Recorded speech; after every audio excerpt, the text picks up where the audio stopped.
ఇది ఎక్కడ విడ్డూరం అడుగుతున్నాం. చంద్రబాబు గారు డబ్బులు తీసుకోవాల్సింది చిన్నపిల్లల దగ్గర నుంచి కాదు. చంద్రబాబు గారు డబ్బులు తీసుకోవాల్సింది బీజేపీ పార్టీ దగ్గర నుంచి. బీజేపీ పార్టీకి ఆంధ్ర రాష్ట్ర ప్రజలు ఇప్పుడే కాదు గత 10 సంవత్సరాలుగా అందరు ఎంపీలు ఊడిగలు చేస్తున్నారు. అటు వైసీపీ అయితేనేమి, ఇటు తెలుగుదేశం పార్టీ ఏమి 25 ఎంపీలను బీజేపీ పార్టీ ఎట్లా ఇష్టం వస్తే అట్లా వాడుకుంటున్నారు. మరి ఇప్పుడు చంద్రబాబు గారు డబ్బులు తీసుకోవాల్సింది బీజేపీ పార్టీ దగ్గర కాదా?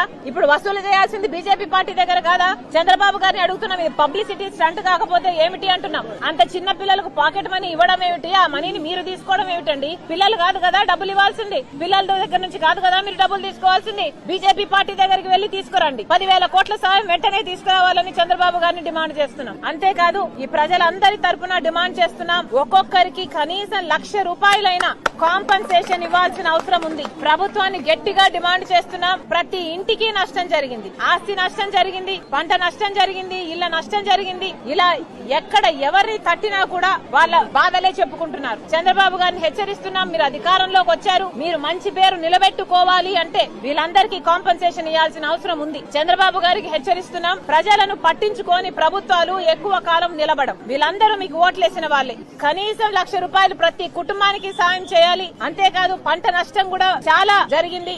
మారుమూల ప్రాంతాలలో సాయం అందటం లేదు. ఇప్పటికైనా గ్రహించండి, సాయం అందించండి. వెంటనే వీళ్లకు తక్షణ సాయం కింద కనీసం 15,000 రూపాయలు ప్రతి అఫెక్ట్ అయిన ప్రతి కుటుంబానికి విడుదల చేయాలని కాంగ్రెస్ పార్టీ డిమాండ్ చేస్తుంది.